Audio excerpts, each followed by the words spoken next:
ಪ್ರತಿಯೊಬ್ಬರು ಸಹ ದೈಹಿಕವಾಗಿ ಬಲಶಾಲಿಯಾಗಿರುವಂತೆ ಮಾನಸಿಕವಾಗಿ ಮತ್ತು ಭಾವನಾತ್ಮಕವಾಗಿ ಬಲಶಾಲಿಯಾಗಬೇಕೆಂದು ಬಯಸುತ್ತಾರೆ. ಒಬ್ಬ ವ್ಯಕ್ತಿ ಒಳಗಿನಿಂದ ಬಲಶಾಲಿಯಾದಾಗ ಮಾತ್ರ ಜೀವನದಲ್ಲಿ ಎದುರಾಗುವ ಎಲ್ಲ ಸವಾಲುಗಳನ್ನು ಧೈರ್ಯದಿಂದ ಎದುರಿಸಲು ಜೀವನದಲ್ಲಿ ಯಶಸ್ಸು ಗಳಿಸಲು ಸಾಧ್ಯ. ನೀವು ಕೂಡ ಇದೇ ರೀತಿ ಬಲಶಾಲಿಯಾಗಲು ಬಯಸಿದರೆ ಚಾಣಕ್ಯರು ಹೇಳಿರುವ ಈ ಕಿವಿ ಮಾತುಗಳನ್ನು ಪಾಲಿಸಿ. ಇದರಿಂದ ಖಂಡಿತವಾಗಿಯೂ ಕೂಡ ನಿಮ್ಮ ಜೀವನ ಸಕಾರಾತ್ಮಕ ರೀತಿಯಲ್ಲಿ ಬದಲಾಗುತ್ತೆ. ಸ್ನೇಹಿತರೆ, ಈ ಎಲ್ಲ ವಿಷಯ ತಿಳಿದಕ್ಕಿಂತಲೂ ಮುಂಚೆ ನೀವು ನೋಡ್ತಾ ಇದ್ದೀರಾ ಉತ್ತರ ಕರ್ನಾಟಕ ನ್ಯೂಸ್. ನಾನು ಹನುಮಂತ್ ದೇಶ್ಮುಖ್.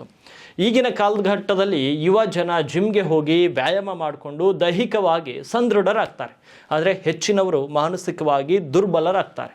ಹೌದು, ಜೀವನದಲ್ಲಿ ಎದುರಾಗುವಂಥ ಕಷ್ಟ ಸೋಲುಗಳಿಗೆ ಭಯಪಟ್ಟು ಪ್ರಾಣ ಕಳೆದುಕೊಳ್ತಾರೆ, ಸಣ್ಣ ಪುಟ್ಟ ವಿಚಾರಗಳಿಗೆ ಖಿನ್ನತೆಗೊಳಗಾಗ್ತಾರೆ. ಈ ರೀತಿ ದುರ್ಬಲ ಮನಸ್ಥಿತಿ ಇದ್ದರೆ ಎಂದಿಗೂ ಕೂಡ ಜೀವನದಲ್ಲಿ ಯಶಸ್ಸು ಸಾಧಿಸಲು ಸಾಧ್ಯವಿಲ್ಲ. ಹಾಗಾಗಿ ಧೈರ್ಯದಿಂದ ಬದುಕಲು ಸಾಧ್ಯವಿಲ್ಲ. ಒಬ್ಬ ವ್ಯಕ್ತಿ ಒಳಗಿನಿಂದ ಬಲಶಾಲಿಯಾದಾಗ ಮಾತ್ರ ಎಂಥದ್ದೇ ಸವಾಲುಗಳನ್ನು ಭಯವಿಲ್ಲದೆ ಎದುರಿಸಲು ಸಾಧ್ಯವಾಗುತ್ತೆ. ಅದೇ ರೀತಿ ಮಾನಸಿಕವಾಗಿ ಬಲಶಾಲಿಯಾಗಲು ಒಂದಷ್ಟು ಸಲಹೆಗಳನ್ನು ಸಹ ನೀಡಿದ್ದಾರೆ. ಆ ಸಲಹೆಗಳನ್ನು ಪಾಲಿಸಿದರೆ ನಿಮ್ಮ ಜೀವನ ಕೂಡ ಸಕಾರಾತ್ಮಕ ರೀತಿಯಲ್ಲಿ ಬದಲಾಗುವುದಂತೂ ನಿಜ.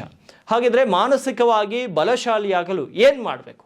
ಮೊದಲನೇದು, ನಿಮ್ಮ ಆಲೋಚನೆಯನ್ನು ಸಕಾರಾತ್ಮಕವಾಗಿ ಮತ್ತು ಸ್ಪಷ್ಟವಾಗಿ ಇರಿಸಿ. ನೀವು ನಿಮ್ಮನ್ನು ಒಳಗಿನಿಂದ ಬಲಪಡಿಸಿಕೊಳ್ಳಲು ಬಯಸಿದರೆ ಸಕಾರಾತ್ಮಕವಾಗಿ ಆಲೋಚಿಸುವುದು ಕಲಿಯಿರಿ. ಪಾಸಿಟಿವ್ ಆಗಿ ಆಲೋಚನೆ ಮಾಡಿ. ನಿಮ್ಮ ಯೋಚನೆಗಳು ಸ್ಪಷ್ಟವಾಗಿರಿಸಿ.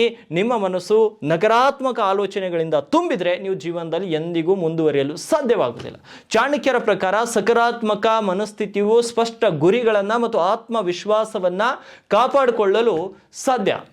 ಇನ್ನು ಎರಡನೇದು, ಶಿಸ್ತಿನಿಂದ ಬದುಕಲು ಪ್ರಾರಂಭಿಸಿ. ನೀವು ಕೂಡ ಮಾನಸಿಕವಾಗಿ ಸದೃಢರಾಗಬೇಕು ಅಂದರೆ ಎರಡನೇ ಅಂಶ ಶಿಸ್ತು ನಿಮ್ಮ ಜೀವನವನ್ನು ಸಮತೋಲನ ಮತ್ತು ಸಂಘಟಿತರಾಗಿಸುತ್ತದೆ. ದೈನಂದಿನ ದಿನಚರಿಯನ್ನು ಸರಿಯಾಗಿ ಪಾಲಿಸುವುದು, ಸಮಯಕ್ಕೆ ಸರಿಯಾಗಿ ಕೆಲಸಗಳನ್ನು ಪೂರ್ಣಗೊಳಿಸುವುದು ಮತ್ತು ಸೋಮಾರಿತನವನ್ನು ತಪ್ಪಿಸುವುದರಿಂದ ಒಬ್ಬ ವ್ಯಕ್ತಿಯು ಬಲಶಾಲಿಯಾಗಲು ಸಾಧ್ಯವಾಗ್ತದೆ.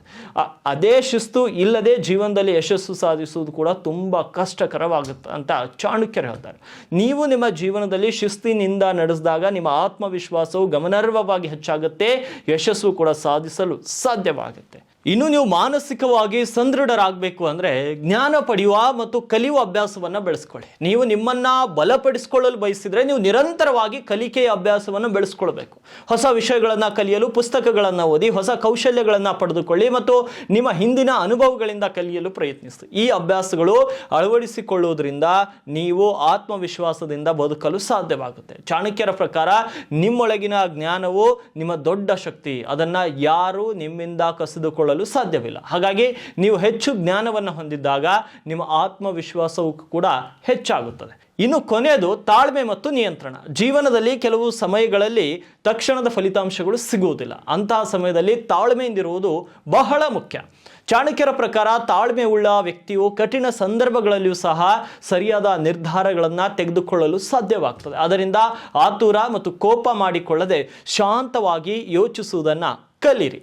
ಇದರ ಜೊತೆಗೆ ಸ್ವಯಂ ನಿಯಂತ್ರಣವನ್ನು ಬೆಳೆಸ್ಕೊಳ್ಳಿ. ಸ್ವಯಂ ನಿಯಂತ್ರಣ ಹೊಂದಿರುವ ವ್ಯಕ್ತಿಯು ಒಳಗಿನಿಂದ ಬಲಶಾಲಿ ಆಗ್ತಾನೆ.